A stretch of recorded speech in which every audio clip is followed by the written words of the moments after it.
Hello everyone. So CSR का paper सबका हो गया है। ठीक है, तो कुछ क्वेश्चन से मैं डायरेक्टली आंसर बताने वाला हूँ सो दैट कि बच्चे बोले कि सर हमें सिर्फ आंसर बताओ, जितने भी क्वेश्चन मेरे पास आए। तो ये डिग्री ऑफ फ्रीडम का क्वेश्चन था, उसका आंसर आपका T2 था, बिकॉज ये 2 डायमेंशन में दिया था। अगर 3 डायमेंशन में होता तो फिर इसका आंसर 5/3 होता, बट ये 2 डायमेंशन, तो इसका आंसर 2 है। देन एक क्वेश्चन पूछा था आपको कि इसके वेलोसिटी से जो भी पार्टिकल हमने थ्रू किया है उसका वेलोसिटी उससे हाफ था, तो उन्होंने आपको बोला था कि h/r का जो रेशो कितना होगा, तो वो रेशो आपका 1/3 है। मैं सिर्फ क्वेश्चन डिस्कस कर रहा हूँ। एक क्वेश्चन ये आया था बोस आइंस्टाइन कंडेंसेशन का, तो फॉर ये कंडीशन होता है। सो ये आंसर आपका करेक्ट था कि D>S, तो ये आपका करेक्ट ऑप्शन था। एक रैंडम वेरिएबल पे क्वेश्चन पूछा था कि ये x is the random variable they have given and उसके corresponding probability I think given दिया था। सो ये प्रोबेबिलिटी आपको गिवन दिया था। देन स्टूडेंट्स ने मुझे भेजा था कि I think y of probability of x squares, I think Q0, Q1 and Q4 इसका पूछा था। तो इसके करस्पॉन्डिंग प्रोबेबिलिटी का आपका आंसर आएगा 1/5, 1/2 and 3/10। So this is your answer. Next question की तरफ जाते हैं। एक क्वेश्चन और आया था मेरे पास कि ये ए एंड यहाँ पे एक ऑब्जर्वर है, ये आपका रेस्ट में था, ये भी आपका रेस्ट में है और ये इसकी तरफ अप्रोच हो रहा है। तो V/B/B/B आई थिंक ये 7 दिया था अकॉर्डिंग टू स्टूडेंट्स। तो इसको जब आप सॉल्व करोगे, मैं डायरेक्टली आंसर बता रहा हूँ, यहाँ पे इसका आंसर कितना आया था आपका 3/4। ये क्वेश्चन था ये SM का, तो उसका आंसर जो था आप मैच कर सकते हो। तो इसका सोल्यूशन में डिस्कस नहीं करता because I know you are not interested in the solution. कोई भी इंटरेस्टेड नहीं है सोल्यूशन में, सब इंटरेस्टेड है कि उसका ऑप्शन क्या था, तो मैं ऑप्शन यहाँ पे बता दिया आपको। नेक्स्ट क्वेश्चन था एक ट्रांजिशन का क्वेश्चन आपको पूछा था। तो फॉर द अलाउड ट्रांजिशन, ये जो कंडीशन है, कंडीशन सेटिस्फाई होना चाहिए। सो दिस इज द एक ऑप्शन आपको ये था, तो ये ऑप्शन आपका करेक्ट था। एंड इसके करस्पॉन्डिंग जो प्रोबेबिलिटी है, वो प्रोबेबिलिटी कितनी थी आपकी 1/3 थी। 2/3 भी ऑप्शन था आपका, बट 1/3 इज द प्रोबेबिलिटी। ये एक लीजेंड्रे पॉलिनोमियल का क्वेश्चन था and as it is question जो मैंने क्लास में करवाया था, ठीक है, वही क्वेश्चन है। एक्चुअली स्टूडेंट्स ने बताया कि यहाँ पे 4 था और यहाँ पे समथिंग बीच वाली टर्म मुझे मेरे पास नहीं आई। ये कंडीशन आपको गिवन दिया था। इसका मतलब ये है कि ये इज इक्वल टू 0 होगा if m is not equal to n। तो ये बाकी के भी यहाँ पे जो टर्म्स है उसको अगर हमने लीजेंड्रे पॉलिनोमियल में कन्वर्ट कर दिया, तो यहाँ पे 3 है, तो ये इससे मैच नहीं हो रहा था।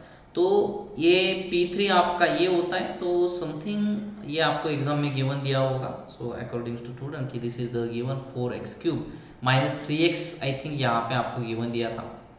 तो I think okay something like that. तो आपको यहाँ पे 4x³ है, तो यहाँ पे P3 ऑफ x क्या होता है आपका 5x³ होता है विथ 2। तो यहाँ पे 2 से मल्टीप्लाई कर दो, 2 से डिवाइड कर दो, ठीक है। देन ये जो है ये आपको यहाँ पे rest of the things are 0 होगा, बिकॉज ये कंडीशन जब आप लगाओगे तो m is not equal to n रहेगा इस रेस्ट वाले पार्ट में। यहाँ पे आप 8/5 -1 to +1 P3 ऑफ x इसको कन्वर्ट किया है जस्ट, तो ये होगा 8/5 2/2n + 1, n की वैल्यू 3 डाल दो, आपका आंसर आएगा 16/25, 16/35। This is the answer. तो ये जो आपका आंसर आया था।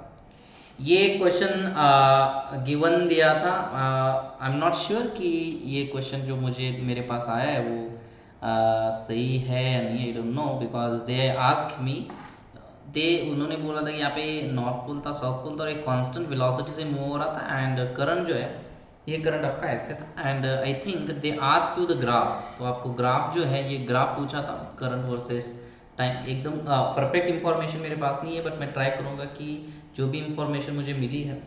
तो देखिए जब ये मैग्नेट इसके पास जाएगा तो क्या होगा कि यहाँ पे फ्लक्स जो है, इसमें फ्लक्स चेंज होगा। अब इसमें फ्लक्स चेंज हो रहा है, इसका मतलब ये है कि ये अपोज करेगा इसको, ये आगे जाने का ट्राई कर रहा है बट ये इसको अपोज करेगा, तो इसमें करंट इस डायरेक्शन में फ्लो होगा, सो दैट ये जो ईडी करंट है, जो करंट है मैग्नेटिक फील्ड अपोजिट डायरेक्शन में जो अपोजिट डायरेक्शन में मैग्नेटिक फील्ड अप्लाई होगी। तो ये जो है ये आपका एंटी क्लॉकवाइज है, तो इसको पॉजिटिव बोला था। दैट मीन जैसे जैसे ये पास आता जाएगा वैसे वैसे ये करंट जो है करंट बढ़ता जाएगा, बिकॉज उसको अपोज करना है। तो ये जो ग्राफ है समथिंग लाइक दिस ऐसे दिखेगा आपको, ठीक है। जब ये सेंटर पे आएगा, अब जब मैग्नेट इस डायरेक्शन में मूव होना स्टार्ट होगा तो ये दूर जा रहा है, मतलब यहाँ पे फ्लक्स कम होते जा रहे हैं, तो ये भी फिर से इसको अपोज करेगा बाय यूजिंग लेंस लॉ। ये आने के लिए भी अपोज कर रहा है, जाने के लिए भी अपोज कर रहा है। तो ये अपोज कर रहा है मतलब ये मैग्नेटिक फील्ड जो है, मैग्नेटिक फील्ड इस डायरेक्शन में है, तो इसको खींचना पड़ेगा। इसलिए ये जो करंट है ये करंट की डायरेक्शन बदल देगा ये रिंग, और ये इस डायरेक्शन में आएगा। दैट मीन्स ये क्लॉकवाइज होगा।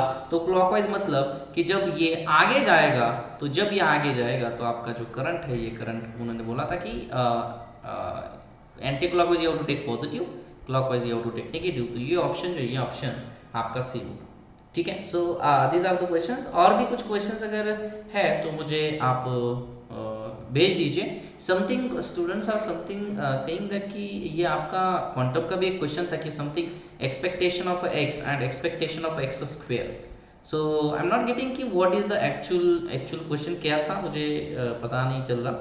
तो किसी को अगर इसके बारे में आइडिया है तो मुझे क्वेश्चन सेंड करिए, सो दैट हम इसके ऊपर फिर से डिस्कशन करें।